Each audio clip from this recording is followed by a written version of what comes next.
I can hover over them and be like, don't do that. You go here, you do this, and this is what happens. But if I don't let them break it, or if I don't let them make the mistakes, they don't ever get good. Yeah. And then that's where I could not scale because I didn't actually train my team to do anything. Scaling requires more risk.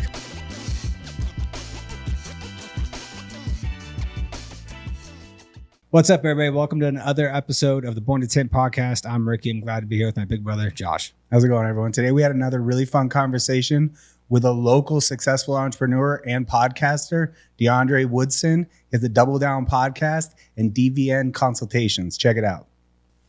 Yeah. Lifesaver for any business owner, Amazon. Prime example of why convenience is number one. Yeah. Convenience, customer service. Yep. Everything else can fall in line. Yeah. If you can handle those two things, killer. Oh yeah, like I asked it's our marketing agency, because like every time we do a Zoom call with him, he's got the whole setup. And I was like, how are you connecting that? He told me what it was this morning. I texted him, he sent it to me. Went on to Amazon, looks like you can have it by 10 and 3. I was like, that's the greatest, right? just order that real quick. That's the greatest. Test it out. I'm hopping on a podcast with another guy in our industry tomorrow, and I was like, I really wanted to have him sitting here. I want to have the mic. Yeah. Make it look a little bit more like better, a little more legit. And he's like, you can use the DJI mics. I was like, yeah, I can, but I have a mic. I want the visual of the mic. All right? Absolutely. It makes me feel better. Yeah. No, the aesthetic makes a lot of sense. This one's me. Gotcha. No, what I'd say before, like my main question, what kind of got you into like the podcasting in general? But before we get into that, what do you do for a living? Yeah, so I actually run my own credit repair and funding company. Okay. Yeah, and then the podcast honestly came out of doing like talking head YouTube videos, and I just kind of got bored of it. And I was sitting with other people that were just in the credit industry. And I had a dude who sat with me and was like, dude, that was the best interview I've ever had. I was like, oh, okay. I never really thought of myself as an interviewer. And I kind of just took it and ran with it. I just started DMing a bunch of people that are like business owners, started off here locally in Vegas, and people are down to sit down. I was like, oh, this is kind of fun. And then it really took on a life of its own, and then started to actually matriculate into money, where my YouTube leads are way greater leads than my Instagram leads. So I just chose to double down on the whole podcast thing, and here we are now. How long ago was that? Took it serious. Yeah, like started and then started taking it serious. October started, uploaded first video, taking it serious. End of December. Okay. You know what I mean? Yeah. Yeah, our experience was way faster than I expected too. We started seeing return way faster than I expected. Like 3 months in, and I was getting customers that I'd go on consultations for like getting their home tinted. Yep. It's like, yeah, I listened to a whole episode of the podcast, and I was like, yeah. All right, I knew the clips would work, and I knew the full podcast would probably be more interesting to like maybe people in the tint industry, because a lot of our early guests were tint specific. Yep. I was like, oh, okay. I knew this was going to be good for exposure, and I didn't realize it was going to be that good. Yeah, no, 100%. Yeah, he hounded me for at least 3 years. We got to do a podcast. And I was like, all right, well, give me the equipment. Show me what we need to do. Yeah. And then we'll make it happen. And it kind of just sat in that spot for a good 3 years. And then Pineda opened up Pineda Media for like, I think that only lasted, 6-8 months, where he started shooting out ads for, hey, do a podcast, use my team. Yeah. And it's like, perfect. All right, we can learn how to do this, and we don't have to buy everything up front. And you got to pay a monthly fee, but it was like worth it, because at least we're learning at the same time. And then we can figure out, instead of like, all right, we bought some cameras, and then finding out like, well, no, you shouldn't have bought those. You should have bought these ones. Yeah. Oh, we got some mics. No, you shouldn't have bought those ones. You should have bought these ones. So it was a good way to get our foot in the door. And it was something where when we jumped into it, it was like, all right, if we're going to do this, we need to do it. Yeah. And like the big push was for our social media was actually start being consistent. And it was, we grabbed those talking head videos just out of clips. Yeah. So that was part of their package, was like, and I think we even upgraded it to do extra talking head videos, where we sat down and recorded a bunch of them all at once. And then every podcast every week is going to give you at least 7 clips. So all of a sudden it's like, between the talking head and the clips of the podcast. We had 2 things every day at a minimum. Killing it. And that consistency definitely helped like us realize how much more important Instagram was and just social in general. Mm-hmm. And then the longer term effects that I thought would take longer started happening sooner than I thought, just brand recognition and all of that. And now we've even got, clips that we've done that, you do AI search for certain things in the window tint industry, and we're the resource that the AI used. So it's like the long-term tail of it's crazy. Yeah, you haven't even truly seen it. Yeah. And my initial thought behind podcasts was like seeing stuff like Joe Rogan and other things out there that have surpassed traditional media in viewership. And the reason for that, in my opinion, is like with phones and Bluetooth, like AirPods, just the ability for found time. Like I listen to podcasts when I'm in the car driving, when I'm in line somewhere, when I go grocery shopping, I'm probably still listening to a podcast. Yeah. Like you got all this found time throughout the day that people are discovering that they like to take in media that way better. They're sick of 6-second little sound clips or even 30-second reels. Like getting to listen to something that's long format is actually, I enjoy it. And everybody I know who starts getting into listening to a podcast, all of a sudden they don't miss an episode. And it's like, all right, well, that's an opportunity. Plus all of those, like you get the media for later, all those other consequences. I wasn't even thinking about AI learning from it. Like, No, I consume in the gym, podcasts, driving, podcasts, sitting around the house, like vacuuming, doing dishes, podcasts. I didn't realize that I was doing it. And also like when I stepped into this world, figuring out what I like and then what I don't like to do for my own, you know what I mean? Yeah. And it was kind of like doing, recon before I even started, because I kind of jumped out of the gates on my team of just like, no, we're not doing that. It's not that. It's not that. That sucks in your headphones. That's good on YouTube. So yeah, I kind of gave myself a leg, at least to me, you know what I mean? Like my starting point, I felt like I jumped so many different steps because I didn't understand I was consuming so much information. I didn't know I was going to start it, but yeah, I'm with you. I like it. I enjoy the hell out of it. Yeah, it's fun. I don't see us ever stopping. No, I don't think so. The consistency that we get from it with the short format clips, because I mean, how we got pitched on it too, it like made complete sense. I saw the short form clip, the ad for doing it, right? And then we filled out the form, sent it in, and then we got contacted. He then sent us like a 5-minute video. We then watched that.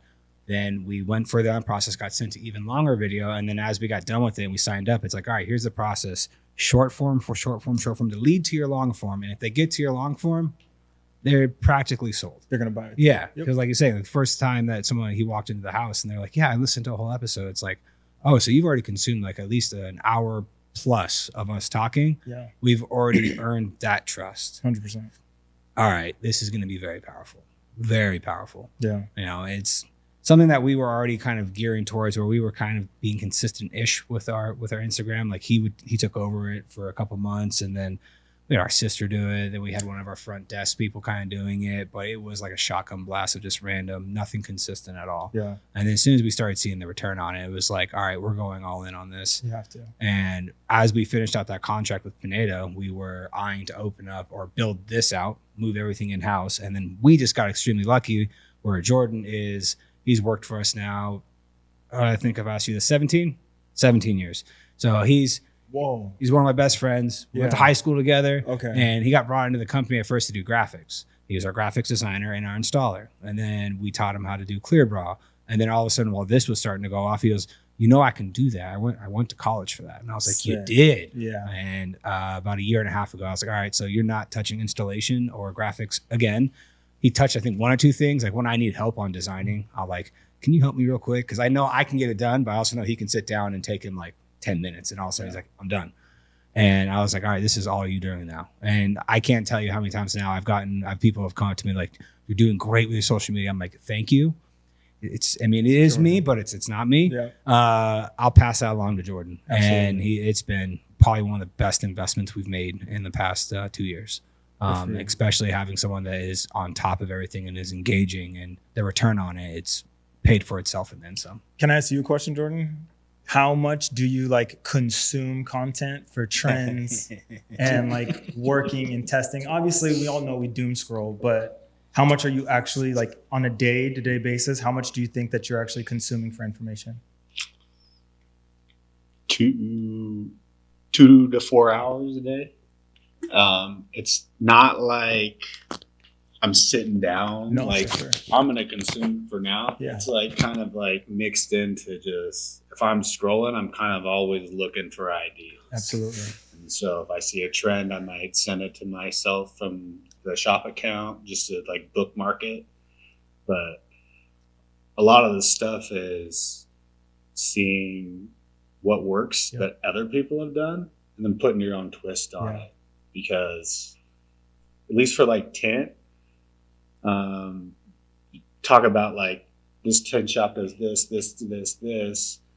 It's also the algorithm of the people it's getting fronted to. So if you make this video and you make this video and you make, the likelihood of all 3 of those videos hitting the same person at the same time, like it's not happening. Mm-hmm. So you just, if you can see something and then recreate it and just put it out in the algorithm and see what it does, that's kind of like the best way I've found doing things.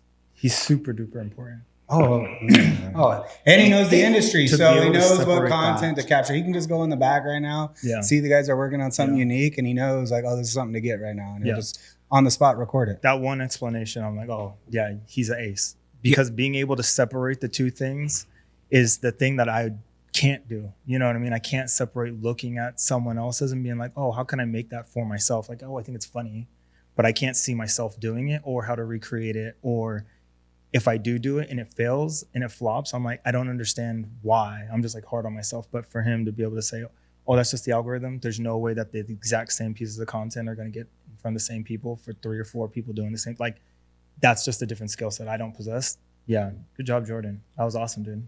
Yeah, no. Don't lose him. Oh yeah, absolutely not. No. He will. Me and him will be either doing shooting content or we'll finish a podcast or something, and it'll just be me and him talking. He's like, "Don't take this personal," for sure. And then he'll sit there. I'm like, "All right, I got you." And it's like, and about 10 out of 10 times I know he's right, and it's like, all right, I'm working on it. I'm getting better. There's certain things that I know I do, and he's like, if you don't want to come off that way, I'm telling you right now, don't do it. Because it's not just me noticing it; it's also his fiance noticing it too. That's it. Because unfortunately, she has to hear us talk way too much. No, because his week goes like the first 3 days capture content majority of the time, and the last 2 days of the week he's at his house on the computer. And it's like, I don't care where you're editing. Like, I want you to edit where you're most comfortable. So he's at home editing, and it's like, unfortunately, she has to hear us talk probably way more than she wants to. Sorry, Jess. But no, and like he walked in last week or 2 weeks ago with a Batman mask. He was like, I already knew what was happening because I already saw the trend on Instagram, like dressing up Spider-Man or something. I'm like, no. He's like, oh yes, you're doing it. Makes sense. My wife thought it was AI. She was like, that. She's like, you did that? I was like, no, that was a mask. She was like, oh, I just told my mom that was AI. I was like, no, that was me. She goes, that was hilarious. I was like, don't encourage him. And then I thought, no, go ahead, text him, tell him, good job. Like, that's the cool thing about AI to me, is like, now you can't tell. Yeah. I like it a lot. We've played around with it like crazy. He's been playing around with Higgsfield like crazy too. We've used it in some stuff. It's nuts how good it's getting. It's awesome. Yeah. The media side of it's really cool, and then playing around with the agentic agent side of things is where I've been geeking out the most. Like, that's like, actually, when we get done with this here today, before I go on my next job, that's all I'll be working on. Like, it's so crazy how much stuff you can automate. Do you guys have a chatbot? Not like company wide yet. Okay. I've mainly been kind of doing it, but like, we actually just talked about this recently. Like, I think it's at the point where realistically, if you really want to excel as a company, you need to be training anybody who's doing anything, maybe other than our installers, but they don't. Salespeople, admin, like everybody that's doing a lot of their work on the computer, everybody, rather than centralizing it with some person setting up the automation for everybody, I think we need to train every individual person to be running their own chatbots and then have it all tied together in something like Slack. Like, we've looked at Victor. There's so much stuff out there now.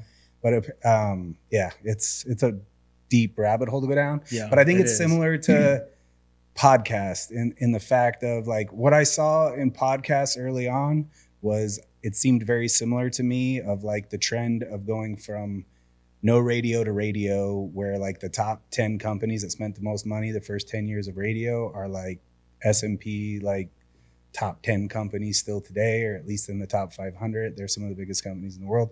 And then when we transitioned to television ads, same thing happened. It was cheap attention. Like it was unrecognized attention that you could grab. And then you had the same thing happen with social media, with Google and Google ads.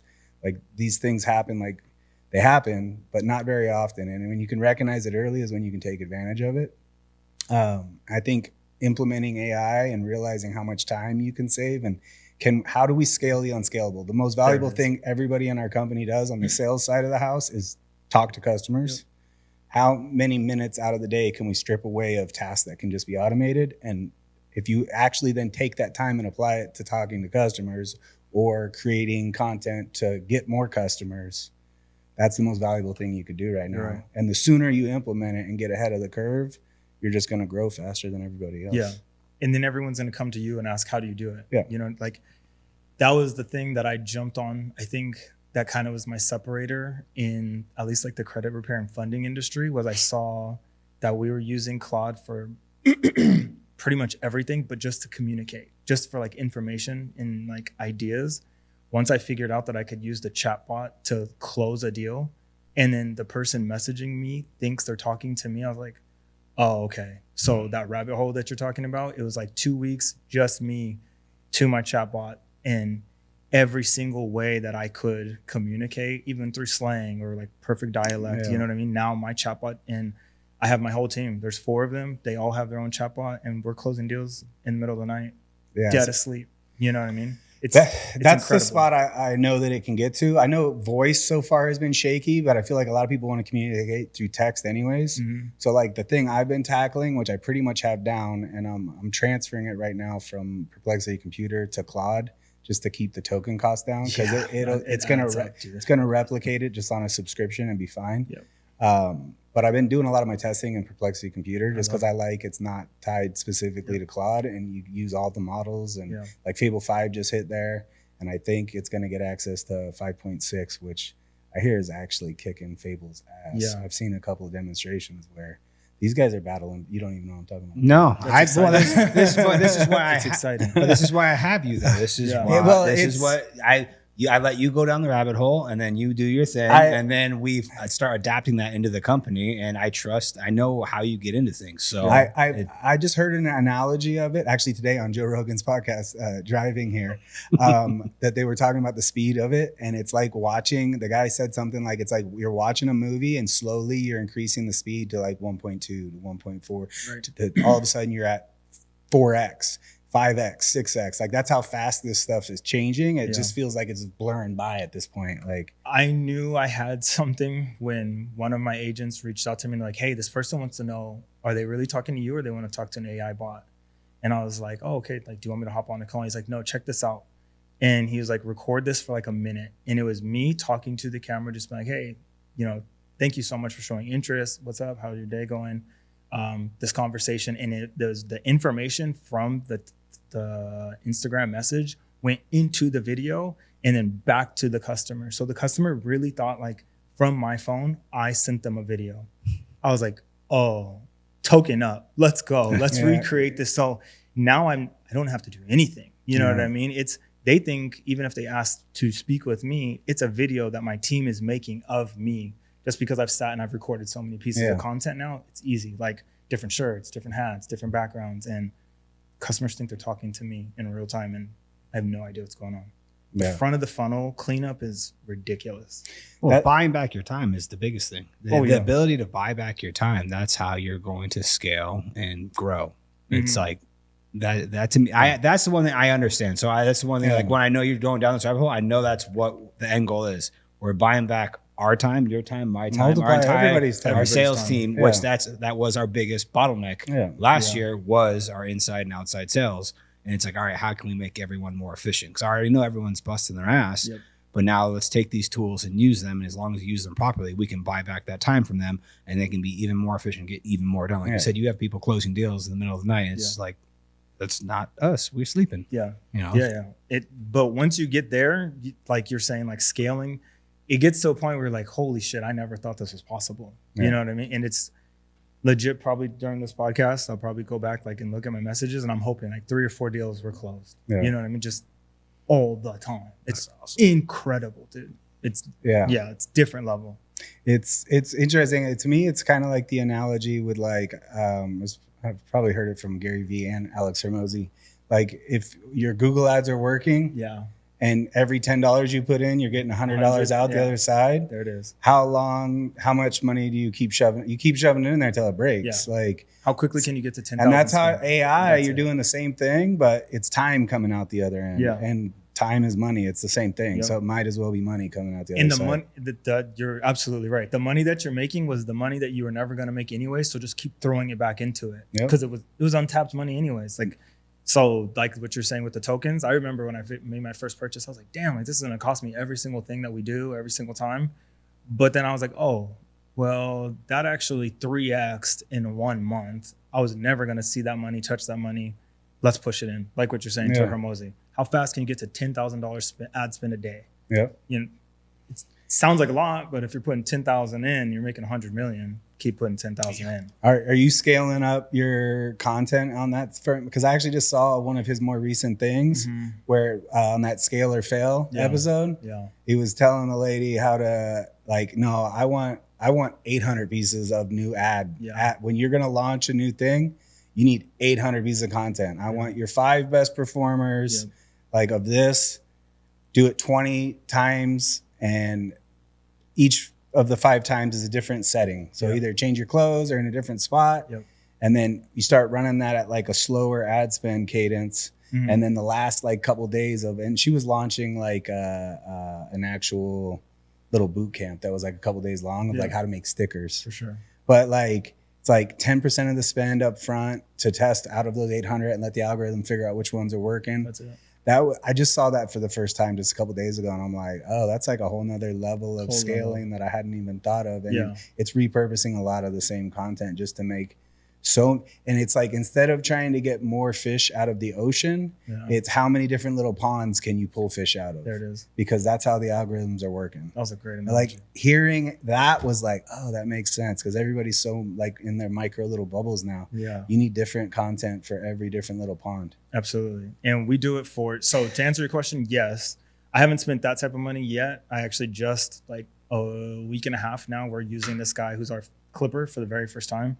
And we've been like A/B testing on Instagram. So I have my A/B testing file is probably like 800 pieces of content like that just aren't even out because he just wants to see what works and what hits. And then that one is going to be the one that gets released. And then we're going to just repurpose that over and over. But it's free essentially to do it through trial reels and Instagram and TikTok. So there's a shit ton of content that's just sitting out there that's just constantly in testing mode. And the stuff that we post is the actual stuff that we know is supposed to hit and that we use as ads. You know what I mean? So do you feel like you're always in testing mode? Yeah. I do too. I feel like I'm always in testing mode. Everything's changing so fast. You kind of have to be. You have to. Yeah, I think that's just part of the process, especially at this point. We've been using Jordan's been using trial reels like crazy we have. lately. But yeah, that's a feature that we were definitely underutilizing for the same thing. Because that's the Gary Vee thing right now is organic is literally just that's where you test. Once something hits, then you put paid behind it. And Hormozi was kind of similar, but he's saying just like take that and multiply it times 10. Yeah. That's different bankroll. Yeah. That's totally different. But yeah. But the way he explained it to this lady who was doing $3 million in teaching people how to do stickers. It made it sound, and he actually passed her to where he's going to help her scale for however many months. That's sick. On such a simple idea of literally something she started doing because she got breast cancer and it was just like a hobby for her. Yeah. And then it turned into, all of a sudden she was making money with it, and then turned how to make it into teach other people how to do it because of content. And it's crazy, right? Yeah, it's nuts, dude. We live in a totally different era. Like once you learn something or you figure out you have a skill, you just kind of throw it out there. You figure out that you can make some money off of it. I've sat down with enough people now on the podcast when I figured out like, how do you know that you actually have something? And like, once you can sell it to like 5 or 6 different people, but don't try to sell it like at Hormozi scale. You know what I mean? Yeah. So you're on step 2 or 3, you're still learning for yourself, but sell it to the people that want to begin. You know what I mean? And you have a workshop and it's $300, $400, $500. But that alone makes you the authority. That alone is the content. That alone, now you're like, oh, this works. Once that person gives you the testimonial, now you're selling your next workshop for $10,000, $20,000, $30,000. You were barely on step 3. You know what I mean? Yeah. But nobody else knows that. Yeah. Now you're on, it looks like visually you're on step 7 or 8, but you're still learning. You know what I mean? And technically on that level, you're back to step 1, which is the craziest part of this game. Like you're right back because you don't know. You haven't been a coach. You haven't been a mentor. It's incredible. I just get excited, like geeked out about stuff like that. Like, where are you on levels? That's what makes me the most optimistic about AI. When people talk about AIs killing jobs, it's like every technology leap in history has always had that fear. Yeah. This is at a pace and a scale where it's going to happen so fast that that's the only thing that makes it scary. But I think ultimately it's going to force us in a direction where more and more people are going to, the light bulb's going to go off, for sure. And they're going to realize either because they lost their job at some big corporation that they didn't like anyways, but they acquired enough skills in any kind of niche, or maybe they just like making stickers. Yep. And they realize like, oh, I can just do this on my own. And there's so many people out there now and ways like school.com or whatever different platform you're doing online coaching on. Anything you want to learn right now at any level of that you're at, you can go find someone that's a level ahead and a lot cheaper than a college degree. Yeah. Start doing something immediately. So it's going to force people to be more entrepreneurial, and it's going to make the economy more small businesses the way it used to be, which has been like the thing that's made it weaker. So there's less and less small businesses as a percentage of all of GDP. Yep. And I think the counterbalance to AI is going to be just more people become entrepreneurial. I mean, that's like the super optimistic, like everything goes perfect viewpoint. But I feel like that'll probably be the outcome. So I live in an HOA on Pecos, and there's an older gentleman who asked the HOA board to change our tennis court into pickleball courts. And they did it. They like resurfaced it. And then he held a workshop for the community. I brought my daughter. She's 5 years old. It was just something cool to do on Wednesdays. You know what I mean? Like that was legit what I thought about it. And I just watched her and I was like, is he really this good? Like, I don't know. I've never played, but it was kind of like an ego thing. You know what I mean? And I was like, hey, Mark, like, let's play. This dude whooped my ass, like, bad. And he wasn't moving. Like, he didn't move. I was busting my ass, running from side to side, drenched in sweat. And I was like, Mark, like, what is going on? He's probably in his 70s. Like, I wish I could say he was younger and closer to my age, like, for my own pride and ego, but he wasn't, dude. And I was like, Mark, you're really good. And he's like, oh, yeah, my daughter's probably, like, number 2 or number 3, like, in the state. And we've been doing this for a really long time. And I asked him, I was like, hey, like, rather than just doing this for the HOA board, I was like, why don't you just become a coach? He's like, oh, no, I don't want to do it. Too much luggage, too much. I don't want to deal with parents. I was like, no. Check this out. And I put him on school, and he's probably like 2 months in now. And last month was his highest month. He made $6,000, dude, from school, teaching people to play pickleball. And it was literally us at our HOA, like complex, our community. I just went out there and recorded for fun. Like I had no idea what this could do, but I was like, there's money that can be made here. You know what I mean? Because you kicked my ass and I'm half of your age. Yeah. He made $6,000, dude, off modules that we made in 2-3 hours. School, like to your point, if you want to do anything and want to make money and you're just choosing not to, that's what I think it is now. Yes. It's like, it's just a choice. You don't want to make money. You don't want to leave your job. And that's cool. You know what I mean? Like comfortability or benefits, medical, dental, vision, like it's what you know. That's awesome. But don't bitch, don't complain that AI took away your job. Well, and that's the thing that bugs me, dude, is like the other group that's not that what you just said is the victims. For sure. That want to believe in the narratives that you are where you are because you're oppressed for whatever reason. And it's like the opportunities have never been greater for everybody in human history ever, period. I'll debate that till I die. Yeah. It is literally right now, you can run an Instagram for free. You can run a YouTube for free. Yep. You could, there's a lot of school communities that are free. Yeah. Like you have no excuse. Yeah. Like there's absolutely no excuse other than you want to believe that like you are where you are because of something else and not take ownership for it. For sure. Yeah, Mark got in when Alex ran that sale, so he got it for like $9. You know what I mean? $9, dude. Turned it into $6,000. Doing something that he already loves to do, something he's doing constantly, like killer business idea. And I was like, damn it. I should have been like, you know what I mean, your manager. I should have asked for percentage. I knew it was possible, but I didn't know it was going to hit like that in 60 days. You know what I mean? No, you just got to bring him on the podcast as a guest now, sure. man. Oh, yeah. No, absolutely. Yeah. Like, see what I could do? This is very possible. Yeah, no, it's been the ability to scale and move things with technology now has been absolute game changer. If you're not taking advantage of it, it's on you. Yep. And like that's the one thing, like one question we get a lot, I would say on Instagram, in general, is just like, you know, how are you generating your leads?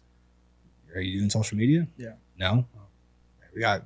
That's a good place to start.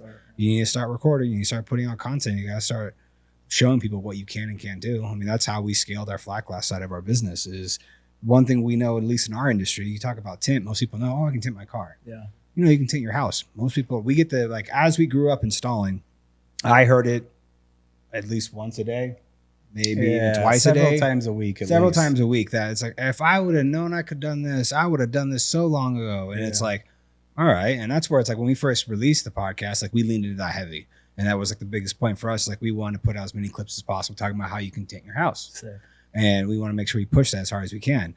And that's where we saw the biggest response. Is like, I called you guys because I didn't know it could be done. I didn't call nobody else. Yep. I didn't care to, because you guys showed me it can be done. And I trust what you're telling me is true. I have a story for you. Like whenever, I don't know, are we recording, Jordan, or is this?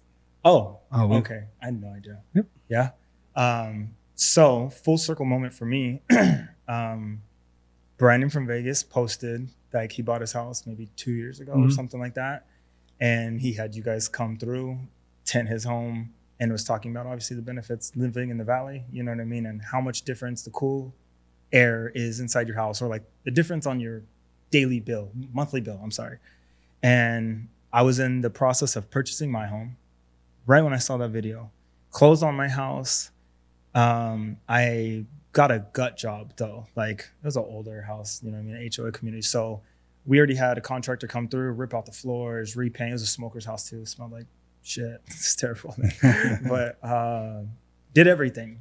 While the house was completely empty, I was like, hey, I'm gonna tint my house.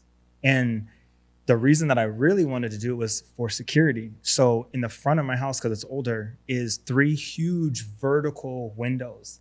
And you know, the house is facing towards the other home. So you're just like walking through the middle, kind of like motel style. Yeah. And I was like, hey, I just had my daughter and my wife. I was like, I don't want people to be able to look through our house. And then God forbid, dude, you know what I mean? A tweaker runs through, wants to kick in the glass, and I'm out of town. There's nothing that they could do, because you can just see it from literally like the walkway. You just run up on the window and kick it in. So I looked you guys up after I saw Brandon from Vegas's video, saw on your guys' website, like the security film. And I was like, oh, this is everything I've been asking for, looking for. I didn't even know it existed. Called you guys. I spoke to a rep. I told him that I found you guys through Brandon from Vegas. He was like, dude, I just came back from Brandon's wedding. That's my boy. I was just like, oh, okay, cool. I had a guy come through really, really quickly, like gave me an estimate, you know what I mean? Took measurements of the 3 windows. I did my sliding glass window inside my master bedroom because it's facing the sun as well. And the back window of my home. But my wife didn't want to do like my daughter's room and the spare bedroom, because she's like, oh, the house is going to be too dark. I was like, okay, whatever. So we did it. But I also did the security film plus the reflective one. So when people walk by, they're seeing photos of themselves, essentially. Yeah. Coolest thing ever. Like, I'm not going to lie. When I invite guys over, this is how it kind of goes. Like, hey, you want to see my projector room? Then you want to go outside with me and like, you want to look at my windows. And I'm like, you see, that's you looking at you. And I'm like, wait, you can't see the living room. I'm like, I know, it's cool as hell, right?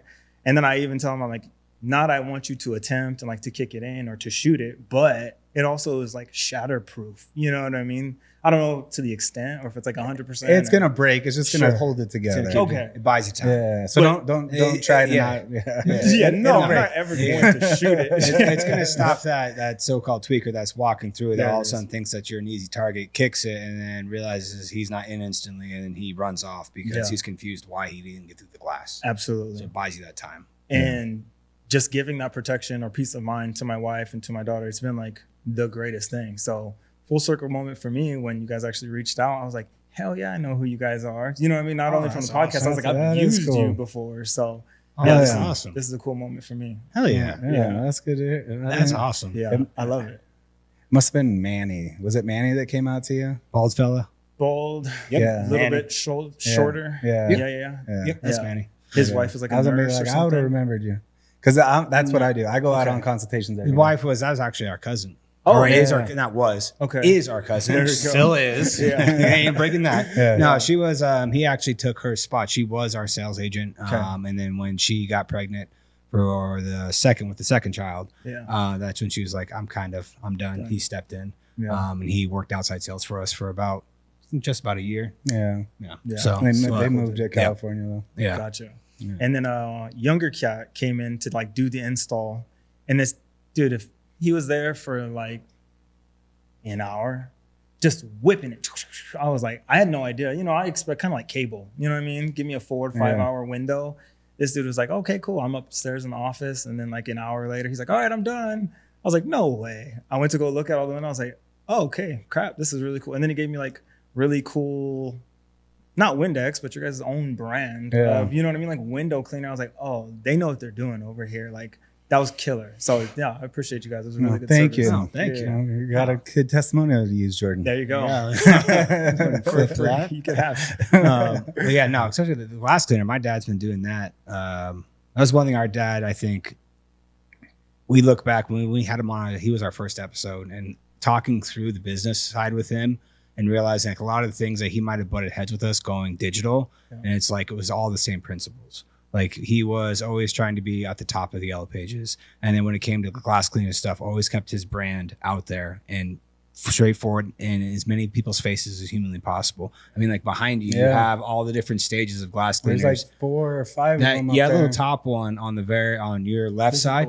That glass cleaner I think is the 20 plus years old. This one? Oh, the other one. That one's really old. Yeah, that's one of our original logos. And like we had a customer that brought it by that was like, I still have it. And like, he was like, no, I want you guys to have it. Yeah. And it still works surprisingly enough too. For the Wall of Fame. Yeah. And it was just like, it was one of those things where my dad was always trying to brand everything we possibly had. And I mean, and that's where I look at social media as this extension of us. We're pushing our brand as hard as humanly possible. Right.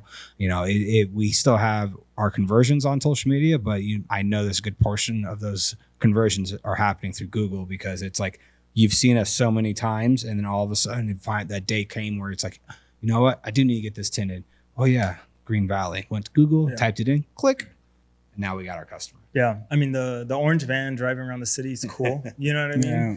But being able to actually like see a testimonial, especially Brandon, you know what I mean? Like he's the resource for us, you know what I mean? For us locals. So when he said it, and then I had no idea about tinting my home. Like you were saying, like you guys are exactly who I think of. And then when I recommend it to anyone else, it's you guys. I don't even like say, oh, hey, go look up and do your own research. It's just like, go to Green Valley Window Tint. They did my house. And you like my house, right? You know what I mean? So it's very, very easy. I mean, yeah, it's cool. Yeah, no, I went to high school with Brandon. He was in the same grade as my sister. Okay. And I reconnected with him out of high school when he was working at Jenny's. And then we had him on, I think, the first like 40 He was in the first bunch, yeah. We got to hit him up again, because even his thing, because like hearing his story, because I saw the story first on obviously social media. He was talking on a podcast, like his first pop was Butcher Block, if I'm not mistaken. And he's like, no, I woke up to the morning to my phone, like looking at my phone, like, oh, this is what I'm doing now. Oh yeah. I was during COVID doing TikTok. Yeah, his girl wondering if he was cheating on him. Or cheating on her. His phone just going crazy. Like, what are you doing, dude? And it's like, no, watching him from where he started to where he's at now, it's crazy. Yeah, I've had him sit with me twice on the podcast, and the first one was a conversation really about like the dark side of social media, especially when you get that high in influence. And he's very introspective. Like he doesn't use it for bad. Like, I don't know, Uncle Ben, you know what I mean? Great power comes great responsibility. He knows if he says some place is bad, he can shut it down possibly, you know what I mean? And take people out of their jobs. So he doesn't do those things. Yeah. But when he also vouches for things, he understands he's going to blow it up. So that was kind of how the conversation went for like the whole, I don't know, 75 minutes of the conversation, because he also nerded out, like having the opportunity. And that's not at all where I thought the episode was going to go. I was kind of caught off guard because I've also never sat with anyone with that big of influence before. But I had him for a second round. And this one we talked obviously like real estate, because that's my specialty too, is our industries are so similar and so close, being in credit repair. Yeah. It's a very easy conversation. Yeah. He is very, very good on the mic. Yes. He knows exactly what to say to ignite an opinion, good or bad, however you want to take it. Yeah. When I posted his clips, dude, it is insane the amount of notifications, but not only like the likes or the like reshares, they actually want him to engage and they want them to know how they feel about what he said. If it's good or bad, obviously it's more negative, right? Everyone kind of loves to like go that angle. It's incredible. And I mean, it's still to this day. And those clips have been posted for months now. But I know if I open up my Instagram, people are still commenting on his clips because he knows how to work it. He's very, very smart. Yeah. He's awesome.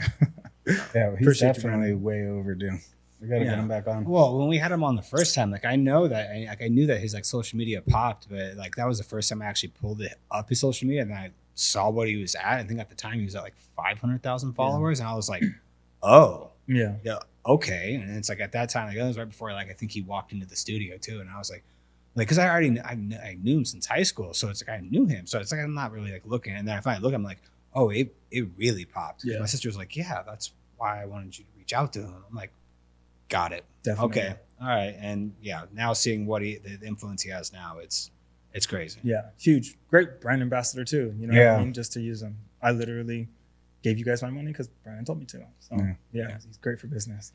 Still got to go try that Chinese place. Still haven't done that yet. China Mama? Yeah, New no, I haven't location done in that. Henderson. But That's true. is there really a That's new one in true. Henderson? Yeah. New one. Yeah. Ooh, Little one. I clearly haven't been watching. I haven't been scrolling. I haven't seen Brandon's videos. Yeah.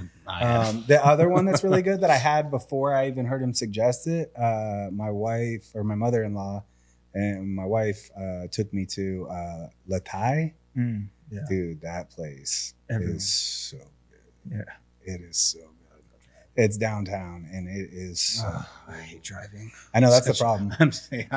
Unfortunately, You're a Vegas local. Yeah, Sure. I hate going to the strip. I really do. Unless it's a Knights game. I'm always down to go to a Knights game. But like going down to any restaurants down there, it's like even like me and my wife look at each other like, nah, stay on the outskirts.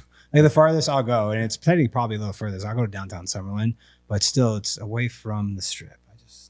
Every time I go down there, it's just so much. It's a lot. Yeah. Downtown's not too bad though. There's decent parking down there for that stuff. Downtown Summerlin, not downtown Vegas. I'm talking about downtown. Downtown Vegas isn't really that bad at night for dinner.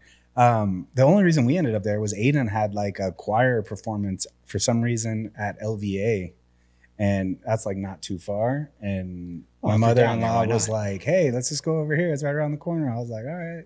And then when we got there, I'm like, "Oh, this is the place Brandon's always promoting. Let's go." And it was good. No, it was really good. Yeah, he doesn't really like miss. You know what I mean? Because it's his opinion, but he'll give you different options of like what he thinks is good. Or his wife is there also. You know what I mean? So it's cool to see a woman's perspective, even though she's not on camera. You know what I mean? He'll explain like, "Oh, my wife enjoyed this because of A, B, and C." So it's helpful for sure. It's way better than going to like, what's it called when you look stuff up on Google, like the food places, and most of them are bad reviews. I can't remember. Yelp. Yeah. Yelp reviews. Yeah, no, Yelpers have their, unfortunately, they have their own, what I'm looking for.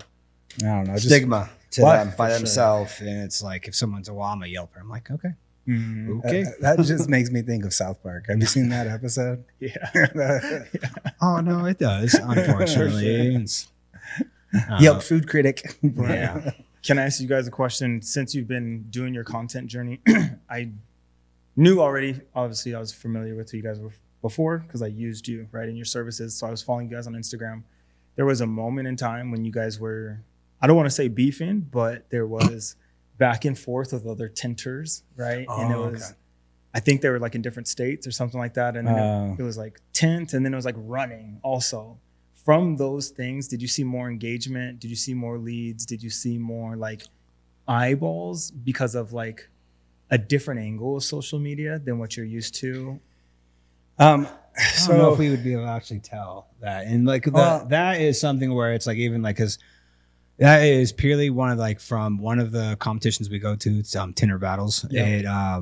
They have the second show of this year comes up in middle August 15th and 16th. Yeah. And the one thing that like the guy who runs that, his name is Carlos. And at first, when he first kind of hit the scene too, he was really good with his content. And what I didn't know until actually finally getting to meet him and actually like have a conversation, then actually now I can say he's a real good friend, is he was very intentional with what he was doing. And at first it rubbed me the wrong way because like he kind of came into the industry, like I've been in the industry my whole life, and like how he was kind of coming out and talking, I was like, okay, I kind of get what you're doing, kind of doing like the WWE pro wrestler thing. Yeah. And then like he got really heavy on the heel part of it, and I was just like, I don't think I like this. It's like really like technically almost kind of pissing me off. Yeah. And I kind of like held back for a bit, and then he started talking about flat glass. And that's one thing, at least with our competitions, it's something I've won multiple times on. So I was like, all right, perfect. Now I have my in. Yeah. So me and him started going back and forth. And then we had him on the podcast, and then having actually get to know him and his background, he's just extremely intentional, like Brandon, with how he produces and how he curates his content, where he is going for views and he's going to spread, trying to get as much attention as humanly possible. Right. So he was really good at that. And then realizing that, I was like, perfect. So now I'll go back and forth with multiple guys throughout our industry where like, obviously on social media, it comes off one way. If you actually go to our events, it's nothing but, I would say, love and respect. Yeah. And it's definitely, obviously in competition in general, installers are really cocky.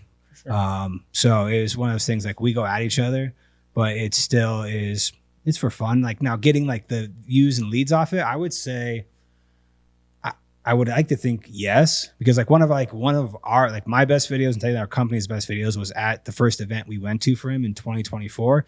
And it's just me dropping a piece of film and installing during one of the rounds.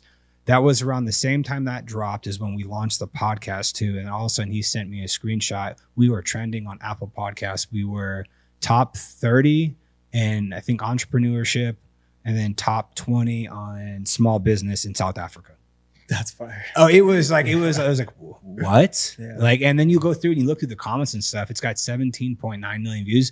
And you realize like looking through now, like with the statistics, you can actually see like how many different countries it hit and all the different languages. And you're like, and that's what, like for me, like after that happened, like I was on the phone texting with him. I was like, dude, I'm all in. There it is. However I can help, let me know. Yeah. I'm there to help. Yeah. So it's like, even with this upcoming event, like we're joining one of the sponsors, Tint with our educational side of our business. We're going to be in their booth. And then any opportunity I have to put our logo anywhere possible, it's there.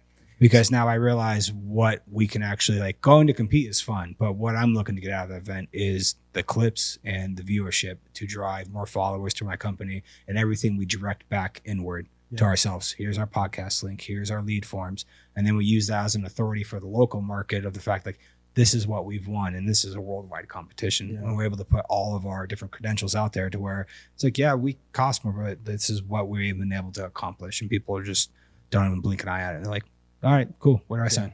Yeah. No, I wasn't asking for like the backstory or like trying to start any shit. No. I would say it's probably pretty close to WWE. Most of the storylines on there aren't real.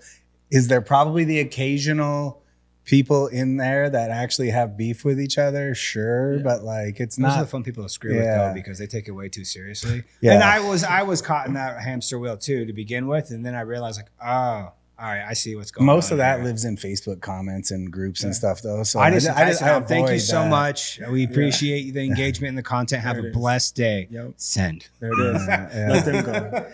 I think overall, just especially maybe not as much here locally for Green Valley, but for Tint Lab, which was always like in top of our mind. I mean, we built the studio out to be where we train people, our guys and people that come from all over the country to train with us to add architectural to their business if they're already doing automotive. So that was always in the thought of the podcast too, long term.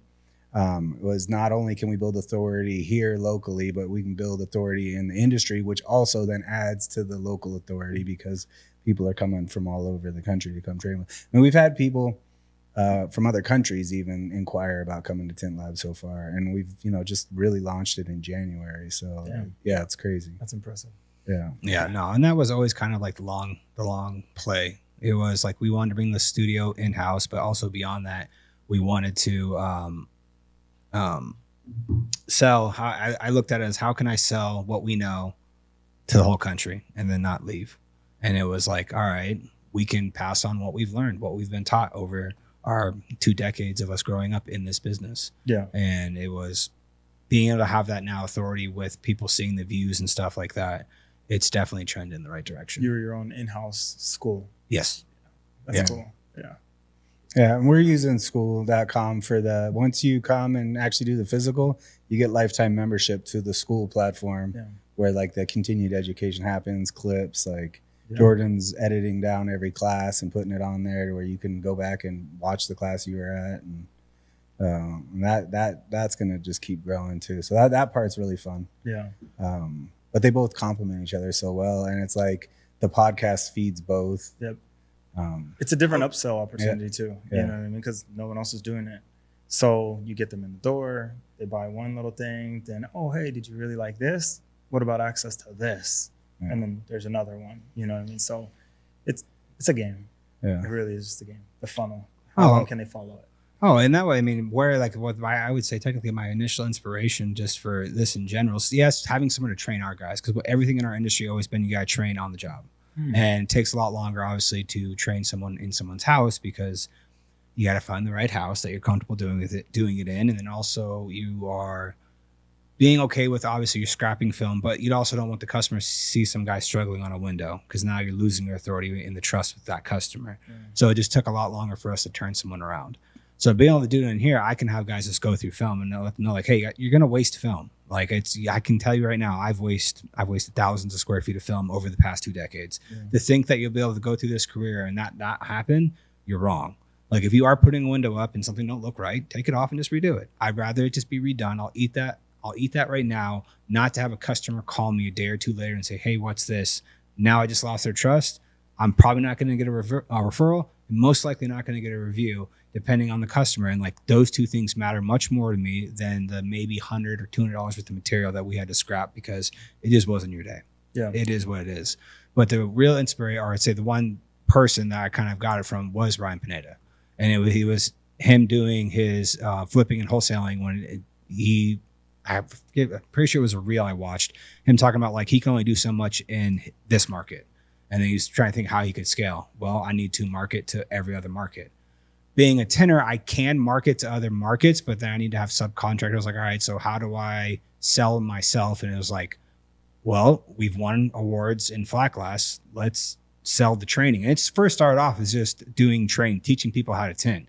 And then that evolved into the fact of like, all right, beyond just like, if you know how to tint on a flat glass window, that's one thing.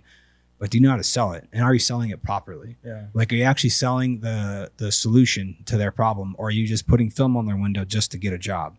Because there's two big outcomes that one could cost you thousands of dollars in glass, or one could net you a customer is like your tint didn't do nothing. And now they're going to go around the rest of their life thinking that what we do for a living is useless because you sold them the wrong product because you didn't know better. Right. And that's what stops a lot of people from getting into this industry, or at least this side of the industry, is that. So it then evolved into, all right, how can we package an offer together where we're going to sell the business side and the installation side, and then couple that with the school community where now we can create our own subcontracting network where we have a whole group of people where the only way to get into this group is you've bought into the certification, to where everyone is the like-minded person together, to where it's like you land a big job somewhere, you could probably just sub that out to someone. You don't even have to necessarily even go out there, and you can trust the fact that like, all right, they went through the same training and they're going through the same calls. I already trust them. Mm-hmm. That's who I'm going to use. Because we even took our own personal network. We put most of the guys that we knew that helped us grow our knowledge throughout the country. And like, I was like, hey, do you guys just want to be a part of this community? I just want to put you in there. If you engage, awesome. If you don't, it don't matter. It's the people are going to ask questions. It's like a Facebook group without any of the trolls, any of the bullshit, and people just asking and trying to grow within this industry, because we're all at the same spot where we're very blessed where we're at, and we want to help the industry grow to where they're all like, absolutely. So now you have access to our inner network at the same time. And then as it just keeps selling, it just keeps getting bigger and bigger. And then you can just look at the map like, all right, I landed a job here. I'm going to call this guy. Yeah. Hey, I got this many 1,000 square feet of a job. I either need a hand or, hey, I'm going to send the film out there. Can you get this job done for me? You guys negotiate your pricing and then you get the job done. You don't have to leave your state. The ability of you being able to speak like that is how I know you're an actual business owner. Because I've had conversations with business owners, right? They have an Instagram page, they have a website, and they think that they do something. But if you were to get 45, 50 customers tonight, is something going to break, right? Yeah. Do you actually know how to fix it? Do you know where the issue lies or where it went wrong? That's the difference of a business owner. And what you just said is something that I've been pushing the model. Man, since I started my business and actually started making money, I learned one or two things. There's two ways I can kind of go about this. I can push a lot of money or spend a lot of money in my ads, right? And try to be the biggest authority. Everyone knows me. And I get every single dollar humanly possible for like my credit repair, my funding company. Or I can go the route you just went, which is affiliates. People are out there. They know small businesses that need access to capital. They know someone that's a friend or a family member that has poor credit. All they do is send them to me. I give them a kickback. Everyone is happy. So I tell everyone when they ask me like, oh, how do you scale? How do you get so big? How did you become profitable so quickly? I was just like, put my pride and my ego to the side, dude. Like, I don't need to be the biggest, baddest. I don't need all the recognition. I have other credit repair companies that technically don't even do credit repair. They have my team do the credit repair, but they're the face of their own credit repair company. I don't care. Yep. You know what I mean? Because all of those leads I was never going to get my hands on anyways.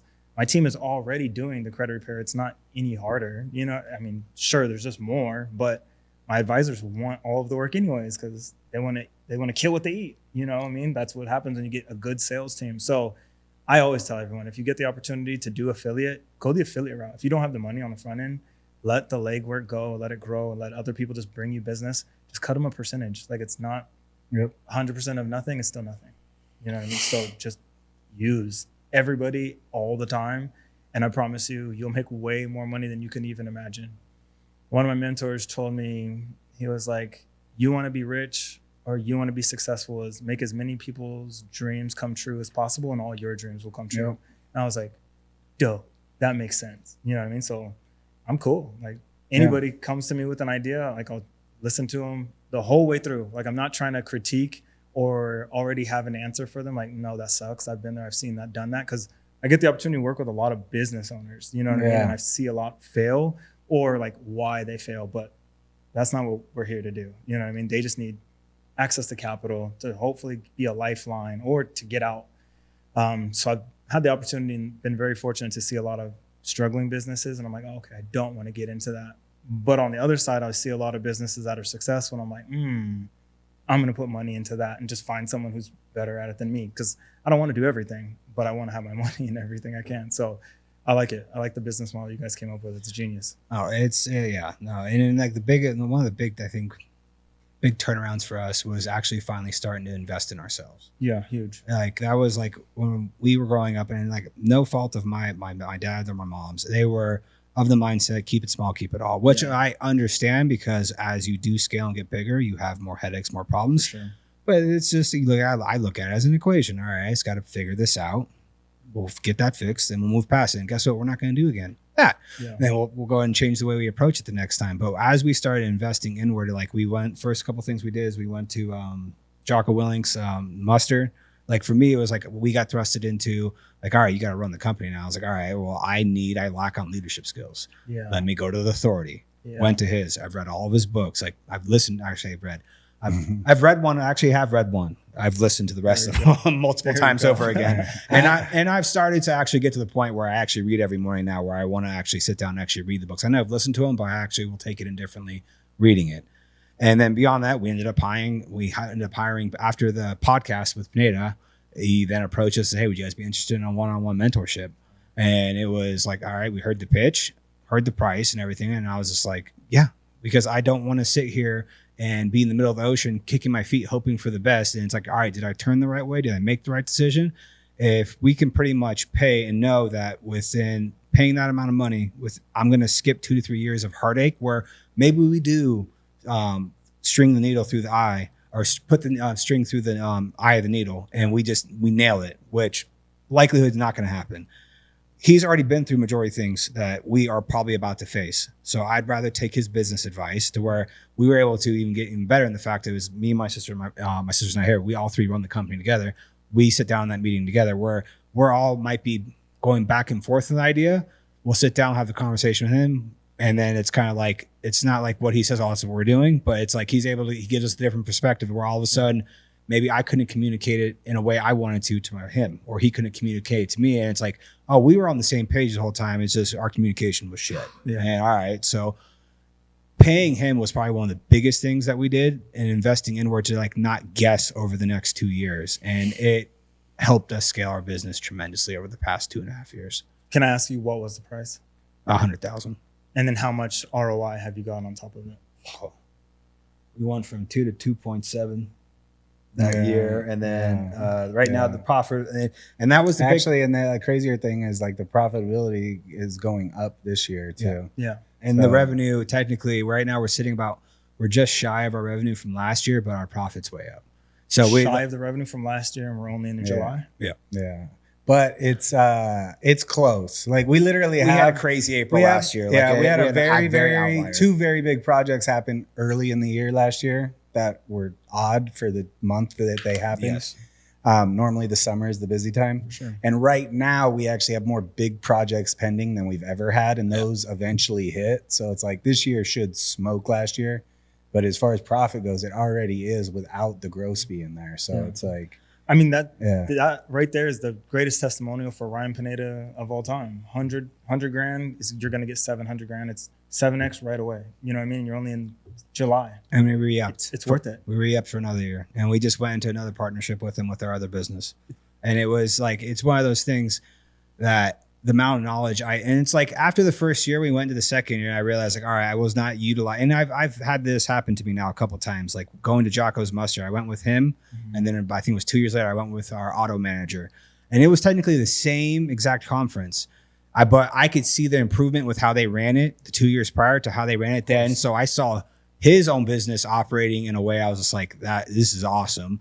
And then hearing the same things or close to the same things again, I would have never got what I got from it the first time, because I was not in the spot to I'm looking forward to go back to it for the third time just because I've met guys there that have been 6-7 times, and every time they've went, they're looking at it through a different lens or different aspect. They're in a different spot in their career to where it's like, all right, this is what I gained from it this time, which I would have never understood the first time around. 100%. I mean, even with the podcast, we did like 12 episodes before we even talked to Ryan's editor, Justin Berry. And like he introduced himself. We had like a 30-minute conversation. He's like, all right, so I've listened to all episodes. I've done it. He's like, all right, this is what I want you to do now. Like after that conversation, I was just like, it'd been nice to know all that much better. To begin with. And then how he explained it was like, yes, but at the same time, you wouldn't have received the information I just gave you without at least getting comfortable in front. I needed you to get comfortable in front of the cameras, get used to doing it. Now you can receive what I'm giving you. And it's like through that lens, I've now understood majority of things I work on now when it comes to the business aspect. It's like, all right, this is what I'm getting from it now. And I look forward to like a year from now, looking back and realizing like, okay, that's what I need to hear at that moment. And now I'm hearing it now. I'm like, I get it. 100%. But yeah, that was by far one of our best investments was that. It's like, I'd rather just spend the money now to know I can leapfrog years of either heartache and pain and the guesswork. Yeah. Because the one thing that Ryan's definitely made me understand is like, business is a very simple thing where it's like 5 core things that you're constantly trying to either see what the highest leverage one you can pull, fix it, move on to the next one, move on to the next one. Then you're going to plateau. Yep. Then you're going to look back at those same 5 things again. All right, where's your bottleneck? Attack it. And then do it all over again. And then you're never stopping. Just don't ever stop. If you want to keep growing, that's how you're going to keep growing, because you're going to keep hitting those bottlenecks. Like for us, it was labor last year. And then it became after we fixed the labor problem with subcontractors, it was our sales force. We were short a sales guy. Our inside sales needed to get a little bit better. We needed to get that tuned in a little bit more with different CRMs. And right now, it's our bottleneck right now is just, if anything, I need to get more content out. I need more leads to feed my sales team. And then it's like, all right, now we might have the labor problem, but now I have a really good infrastructure of installers to where like I get approached now at events and they're like, how do I get on this list? Cause I talk about like, I have these people I call them, how do you get on this? I'm like, you're on it. Like just having this conversation, you're on it. So whenever I hit a job where I know I need installers, I'm going to go down to the list of people that I know and I'm just going to call you guys. If you're available, awesome. If you're not, I'll call you the next time around. And if we have a job in your area, I'm going to be calling you. And it's like, perfect. Yeah. And yeah, it's been a hell of a journey. I look forward to what the future brings to us. It's the coolest journey to be on, honestly, to be a business owner. And it's not for everyone, you know, like I'm sure you guys have known, you're in it, you grew up in it. You guys came with the skill set, the knowledge to do the physical part of it. And you had the opportunity to learn the business model from your dad. You guys had a huge leg up. Yeah. But like you said, you were able to understand and realize what you lacked was leadership. That was something that I lacked too. Like I didn't understand that when I was hiring my team, everyone isn't DeAndre. So everyone doesn't work as hard as DeAndre. Everyone doesn't, you know what I mean? Everyone doesn't react the same way as DeAndre. So when stuff went wrong and I was just like, why did you do that? Like, it just doesn't make sense. When I sniped at them, you know, they didn't also react the way DeAndre would act, would be like, oh, I needed that. Let me go be better. You know, there's 2, 3, 4, 5 days where they're just not answering calls at all. And I'm like, dude, what the hell are you doing? You know, like you missed 17 calls. Like that's 17 possible leads. You know what I mean? You were a 75% closer. Those are 10 for you, 13 for you, you know? And that was the biggest adjustment for me as being a business owner, is learning I had to actually become a better leader. No one thinks the exact same. No one receives the information the exact same. Even if it's the exact same, I could do it for you. We can go in a room. I could do the exact same thing for you. Totally different. You know what I mean? The way you guys receive it. And more conversations of business owners that I have on the podcast, that is like the next hurdle. Like you said, Ryan, you just pull levers. You're always going to have a problem because you're going to continue to grow. It's just, when is the problem going to arise? And then at least you know how to handle the problem now. Yeah. You go back and you fix it. You know what I mean? And you just continue to just keep going. It's your perspective. And then actually my pastor told me this, was like, you have 3 P's in life. It's, you get to choose your perspective, you get to choose your posture, and then you get to choose your perseverance. So your perspective, obviously, everyone knows, right? Is everything negative or is everything positive? Even when bad stuff is happening around you, there's still good things. They're good problems to have. Like, hey, $1 million problems are $1 million problems. They're a lot different than when my company was doing 5,000, 10,000 a month, you know? Yeah. But it's still a big ass problem. It's a good problem to have. Yes. You know what I mean? So that's my perspective in it. The posture is like, how do I want to set myself up? How do I want to handle this? Am I going to be the aggressor? Am I going to fold? You know what I mean? But as the leader, dude, I've had things will fall on your plate where you're getting sued. You know what I mean? And you're just like, a huge deal fell through at the exact same time. I can't walk out that door and tell my salespeople bad shit is happening. You know what I mean? They need to see a strong face. They need to be like, the company's in good graces. I want to come to work tomorrow and try to kill as much as I possibly can. So that's the posture that I get to choose of being an actual leader. They have no idea what I'm dealing with internally, right? And then perseverance is like, how long am I going to ride this thing out? And the getting is good. You know what I mean? Especially with AI, especially with social media, the content makes it a whole lot easier. And like we were talking about earlier, is doing the affiliate part. We're taking in so many more leads than I could ever imagine, you know? So why would I stop? Just keep going. Like you said with Hormozy, it's like, how quickly can I get to spending $10,000 a day? Yeah. So there's a number for myself. You know what I mean? Like, what do I have to make in a year to put in $10,000 a day?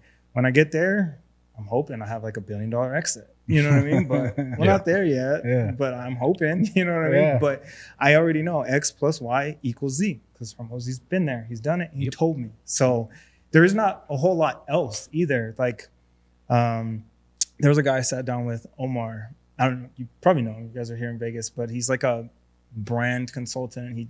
He was in the tech world, and then he started a podcast, and it scaled really, really fast. He was on Omar El-Takori. Yeah, he's a pastor. Yeah, pastor. Yeah. And he sat down with the pod, and something that he told me that I didn't understand before he was able to break it down for me was, you coming into the business thinking you know every single thing is actually the absolute worst thing. Yep. You know what I mean? Just come in. He said, come in. He's like, the best leaders have a student's personality or something like that, where you're always wanting to, student's personality and a leader's responsibility. That's what he said. And I was like, oh, that's dope. Like, I understand. I always have to continue to get better too. And he was also talking about burnout. He was like, people don't actually get burnout. They just get bored, because when you get to the level of where I'm sure that you guys are at, where I'm at right now in my business, is like, everything's pretty predictable. You know what I mean? If I have this many people working, I have this many calls coming, and if I'm running this much ads, this is how much leads I should have. My closers are closing this much percentage. It's pretty predictable. Yeah. It gets boring. That is what people are calling burnout. I'm just like, oh, I'm flustered. I want to try something new. Nah, just stick in it, you know? And that's the perseverance portion of like, ride it out, dude. Cause the lever of the money is on right now. It may not be on forever, like COVID. So yeah, those were like really cool things that I took from Omar, and just different opportunities to sit down conversations like you guys probably have, is just different ways of thinking.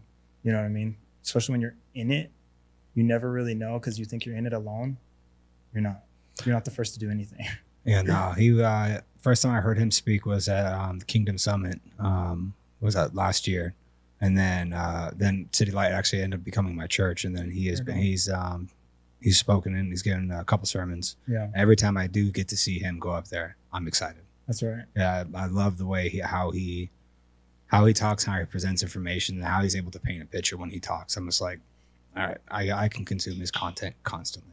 100%. He was the reason that I was able to get my podcast as quickly as I did to where I got it to, because I knew I wanted to start it, or at least my friend told me I was pretty good at it.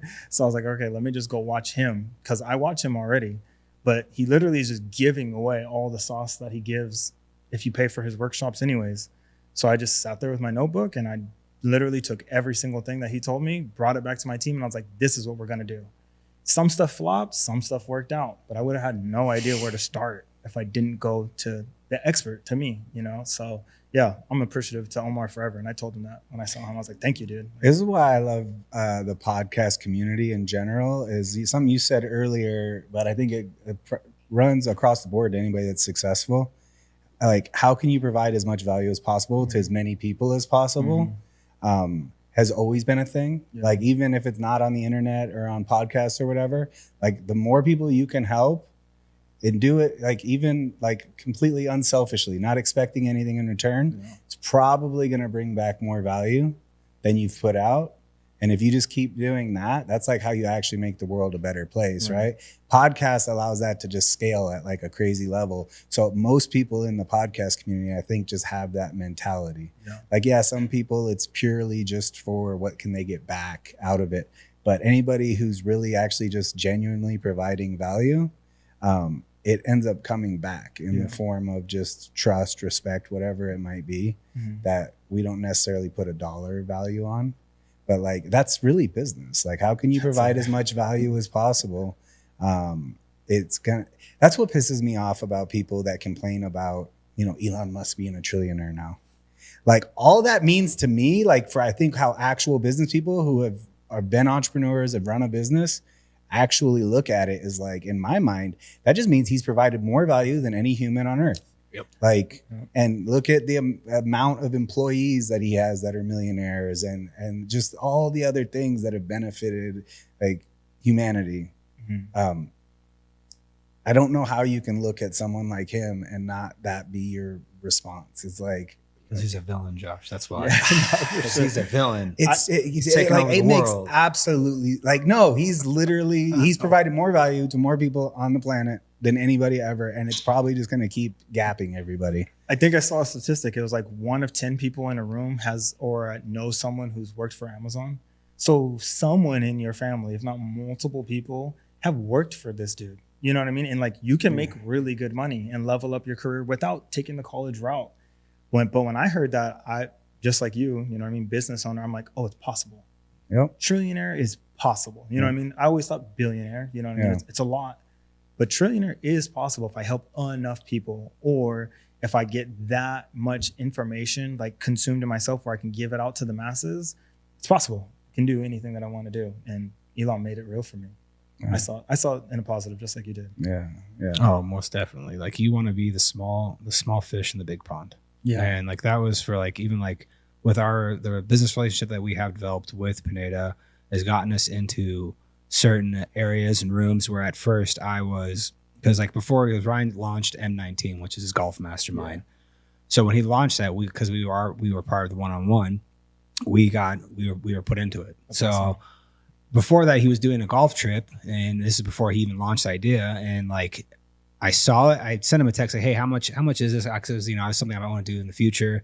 Because he did it like once a year, and I think he had a spot open up, and he told me how much it was going to be, and I was like, okay, dates didn't line up, and I was like, and I kind of want to be further along. I don't feel like I belong there, because like I know what other level of people are going to be there, and it's like I feel like, okay, what value am I bringing to this? Mm-hmm. It's like, and he's like, you need to be the small person in the big pond. Like that's what you need to be. If you're going into the pond, you're the biggest fish there. That's the problem. And I was like, after he said that, I was like, all right, I need to get used to being uncomfortable. Like I need to be uncomfortable at all times. As soon as I start getting way too comfortable, there's a problem. Something to do. Yeah. So I was just like, I was like, okay. And it's like, even in that network, which I need to use it, I need to utilize it more. But like, gotten to do one of the personal masterminds out here, got to go off with him with 7 other guys, and same thing, like the amount of knowledge, just the 7 guys that were just there. And I think he has upward of almost like 300 people in that mastermind now. It's just like, it's mind blowing. And it's just like, they all started somewhere in the same spot, and they've all gotten themselves to that higher place. So it's like you said, like with Elon, it's possible. How much do you want to put into it? Dude, right there was a really, really powerful thing. If the listener was able to pay attention or to break it down and just consume it at whatever level they're at. You are a business owner doing 2.7 million. You felt small. And then you had to look at yourself to be like, it's okay to be small, and it's okay to be vulnerable, to look at yourself. And that's what I really try to tell everyone in my episodes of like, you're not alone. Everyone feels this way at some different stage of life, fatherhood, entrepreneurship, business owner, like brother, sister, whatever you are, like you're not the first to ever have this feeling, but you have to get through it. You have to work through it. You have to overcome it to get to the other side, to become the person that you want to become. But then the second part is you're able to realize you have access to this group, that you're actually not giving as much energy to it as humanly possible. And if you were, where you would become or what you could get to. So for you to have that type of perspective, I want the audience to be able to realize like, this is a real business owner who's doing 2.7 and still really hard on himself. Like there's other levels. He knows, you're not living up to the standard that you're supposed to because you have this access. You know what I mean? So that was really dope. I hope that didn't go over like the listeners' heads. You, in their eyes, are probably like, he's made it. You know what I mean?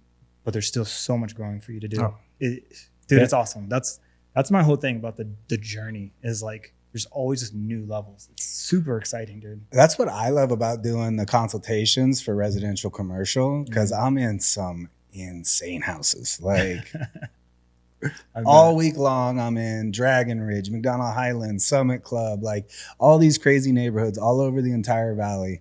And every time, my daughter's been coming with me this summer a little bit, like helping me, and I'm having her help like learn how to use the CRM and helping me on the sales side.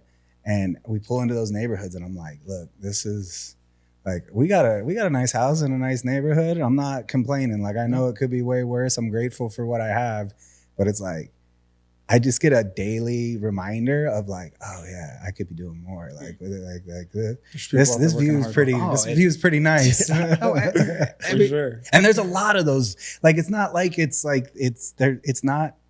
There's not a scarcity of. No. There's abundance of opportunity, and the average person that doesn't go into those neighborhoods on the regular, I think in this town that maybe lives in a not as nice of an area of town, I don't think they even realize, like, it's not like there's like 3 evil millionaires sitting up on the hill looking down on everybody. There are tens of thousands of multi-million-dollar homes in this town. Yeah. Like, and this isn't that big of a city. Yeah. Like, and they're not all Raiders players. And there's more being built. Yeah. There's more being built every day. And I talk to these people, and a lot of them came from nothing, and they're business owners, like almost across the board.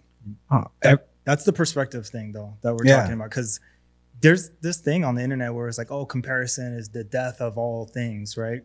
But that's just how you choose to look at the comparison. Yeah. You know what I mean? Going into these multi-million-dollar houses and then taking your daughter at the same time, she's going to grow up like, this is normal. This is doable because I've seen it. I've been there with my dad. You guys aren't looking at comparison as a negative. It's like, oh, there's people out here working harder than me. Oh, what do they do? You know what I mean? Like, what can I learn from this person? So I look at comparison like, shit, I need it. It's a kick in my ass. You know what I mean? Because you can get comfortable. You can. And that to me is a bigger death in comparison. And we're built for comfort, man. That's like by nature. Yeah, for sure. Caveman. Yeah. Save energy or die. That's it. Every time I have either one-on-one meeting or I get to watch either Ryan work or move within his company, that's where it's like I see that I'm like, I'm leaving so much on the table. And it's not like, I mean, if anything, I had the jump in the fact that like I stayed in an industry I grew up in. I just so happened to fall in love with this industry. I already had a small business to kind of piggyback off that had success, that I was able to then start running and then start trying to grow. He took something, he started off with flipping couches. Yeah. Like he played ball and then he started flipping couches. He then turned flipping couches into flipping houses. And then he started running through things. And it's just like, there's so much being left on the table for me. I can at least look at myself and realize like, all right, what am I complaining about? No, like I got nothing to complain about. Like I see him operate through his different companies. I'm just like, all right, I need to see what he's doing and I need to pick his brain as much as I possibly can. And that was the fact that I said the first year, I didn't realize how I underused that relationship. Yeah. And then even to the second year too, I stepped it up. I still look back, I'm like, I need to step it up more. Like anytime I do have a question, at first I was kind of like timid to like reach out and like send the question to him. And he's never once said like, you can only be like, it's like, no, anytime, just shoot me a text, shoot me an audio message. Now it's like anytime I have like an idea that I either bounce off him or bounce off my sister, I've already sent an audio message to him, talked to Ryan about it and kind of got his feedback. I'm like, okay, yep. All right. Things like, okay, perfect. And then utilize that even more. It's just like, because that's I'm gonna say I'm chasing him, but it's like I can see that it can be done. Yeah. It's just how am I utilizing my time? Because obviously he utilizes his time amazingly. He Monday through Friday, 9 to 5, does not take away from his family. Doesn't take away from his weekends. And that was kind of the big thing for me with this company was like I saw what my dad had to do to get our business where it was at. Nonstop, 30 days straight, like phone never off. And that's one thing where it's like I will not operate like that because I know it provided for us, but I also know what it did to my dad's health. Yeah. And again, no, I'm not trying to put my dad down at all because he did what he could do with what he had. Okay. And I'm very grateful for that. But I'm going to look at that and realize, all right, there's definitely, obviously there are ways to do this without having to devote my entire life and take away from everything else in my life.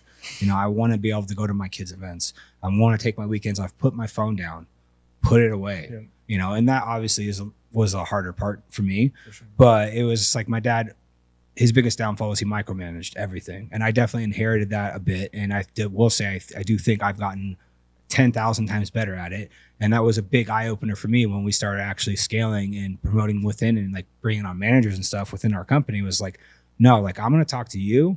I'm not going to talk to anyone below you. And it's not because I don't want to. It's like, no, I'm going to this is your division. I want you to run it. Whatever you need from me, you let me know. And then thankfully I've been able to do that to the sense of like I can only manage so many people, or one person can only manage so many people. As soon as you get past 5-6 people, it's like you're spreading yourself so thin. Like you're doing a great job over here, but you're letting all of this side and all these people down here down. Yeah. To where when I finally actually realized that and started implementing, that's like okay, like yeah, we're gonna have our bumps and bruises, but how did I learn? The exact same way. I screwed up, and if anything, my dad, we might have gotten into it back and forth a little bit. But, I took from those lessons and now like I'm trying to pass that along. Because like we said, the hardest part for me to begin with is realizing like, all right, how I talk to this person is different. How I talk to this person, I'm not trying to be deceitful, but they are going to interpret what I say different than this person is over here. And I need to change either my tone or the way I'm presenting the information from here to here. And now I'm trying to pass that along to my managers is like, hey, how I talk to you is completely how I talk to Armando. And it's not because I'm treating you guys differently. It's because I know you guys take information in differently. Like I know my flat glass manager, when something goes wrong, he wants me to call him out and like he thrives in it. Yeah. And I have other people where it's like, that's not the best way to approach that situation to where I know how to approach that person when something does go wrong to say, hey, it was a mistake is what it is. We're going to learn from it and we're going to move forward and let's grow together because I'm like, no one wants to go to work and be miserable. Yeah. No, my mentor told me, I had the similar issue that you had, which was micromanaging. And my mentor was like, quit micromanaging, let them make the mistakes so that you actually get the opportunity to teach the mistake. But if I never allowed them to make the mistake, then it just never arose. So when mistakes happened, they didn't know how to handle the situation. So I would say I was in the exact same boat as you did. Like micromanaging to make sure problems didn't arise just to me made sense. You know what I mean? Like, why would I like your kid, you know what I mean? Like if you can tell them don't touch the stove, you don't want them to burn their hand. You know what I mean? If I can hover over them and be like, don't do that, you go here, you do this, and this is what happens. But if I don't let them break it, or if I don't let them make the mistakes, they don't ever get good. Yep. And then that's where I could not scale, because I didn't actually train my team to do anything. I did everything. You need more, like, scaling requires more risk.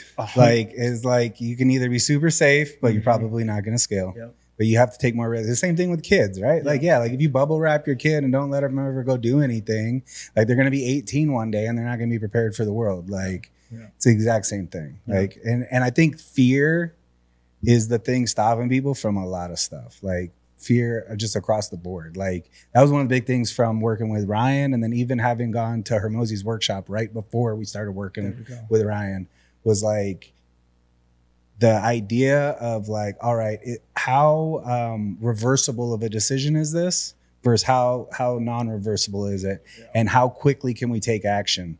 Like having that idea put in our head, and then sitting down with Ryan and finally having like someone to mediate between, and like us having that language to be like, all right, is it like, test it, try it.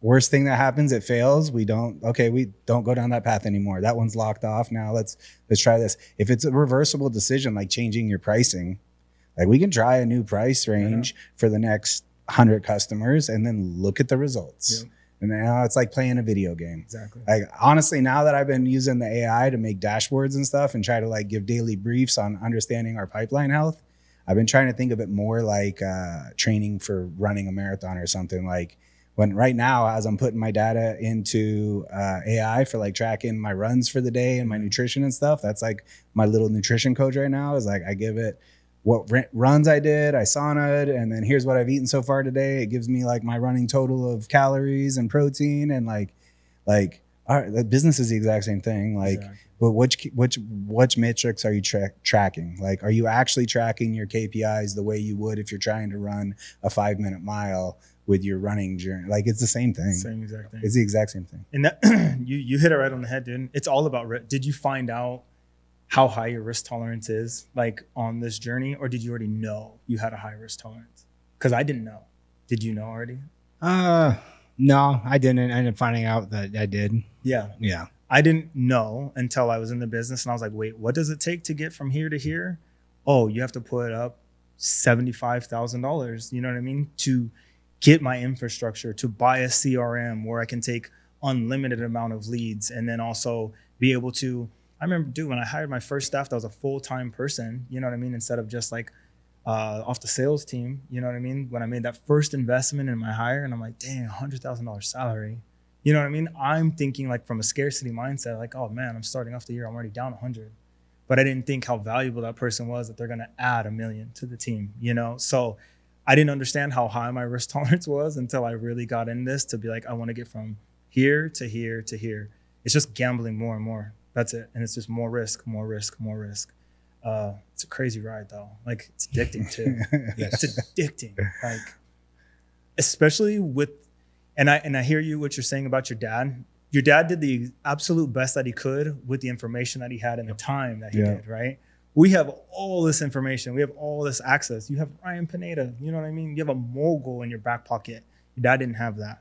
So the era that we're in now, like for us to get to where we want to and actually live our dreams, like we've been talking about, it is fathomable, it's reachable, because we have access to every single thing. So again, it just really boils down to like, do you want it or do you not? Yep. And it's like, do you have the balls to risk it or not?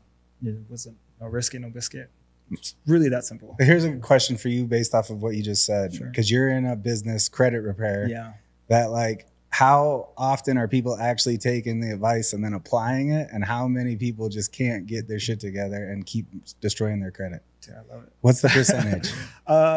Okay, I'll say there's twofold. Like, you know what I mean? They fall into different buckets. So if the person is coming to me like to consume information, to do it on their own, then that person will just tell the team, like, just go consume the content, right?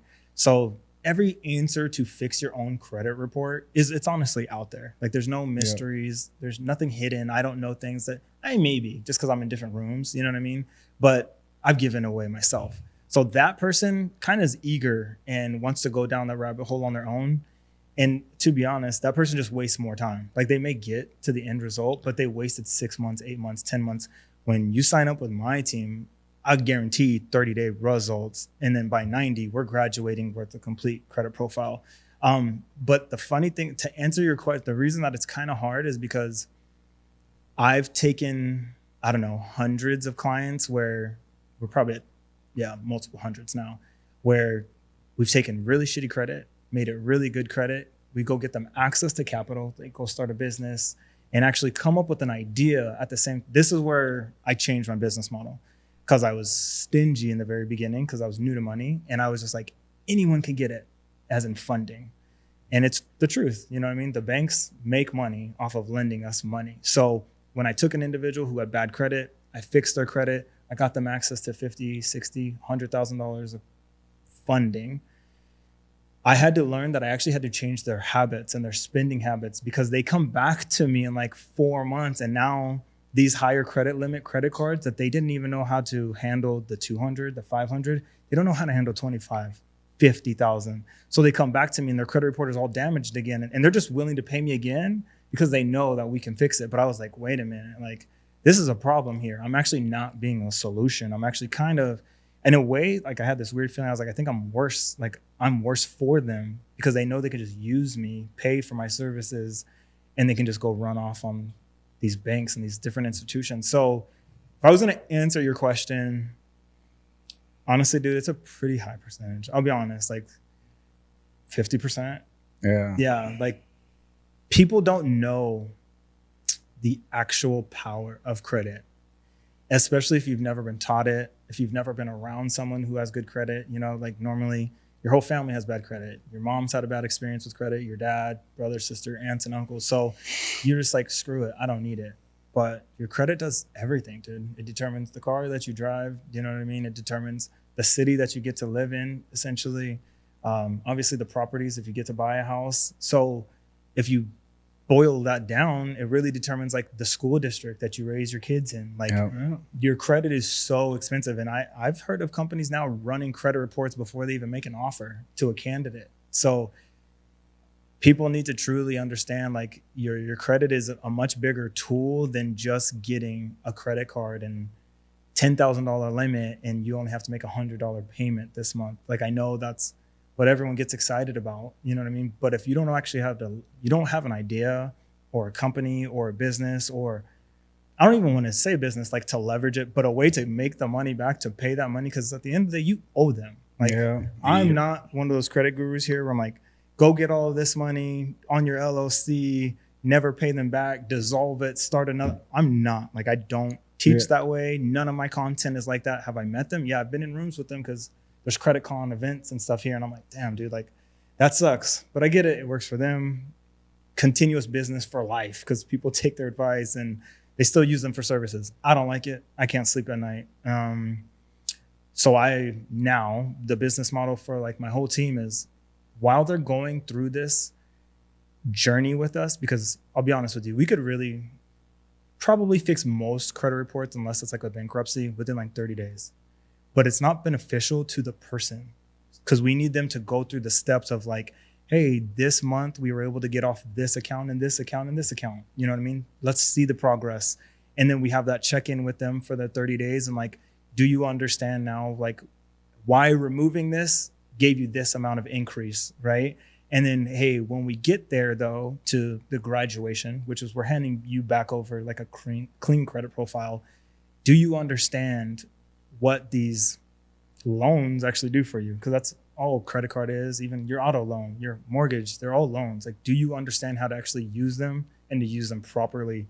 So now it's a lot more hand holding. And now I would say our graduation rate and our business owners that actually leave is probably like 80, 85%, where they come back and now they're the greatest affiliates. You know what I mean?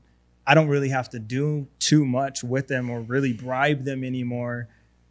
Someone who's had bad credit for 10 years, their mom and dad had bad credit their whole life, is the greatest testimonial ever. So when they go back and they tell their 5 friends, it's really, really easy for me. Now I'm shooting fish in a barrel because I really have to just focus on that one. But it's the journey of like, don't just fix it and let them go back out into the wild, because they're just going to mess up again. It's actually teach them and hold their hands along the way to let them know, hey, like these are the new habits you need to have so you don't end up here again. So it's just the maturation of the business, to be honest with you, dude. Yeah. It's funny how that's like across the board.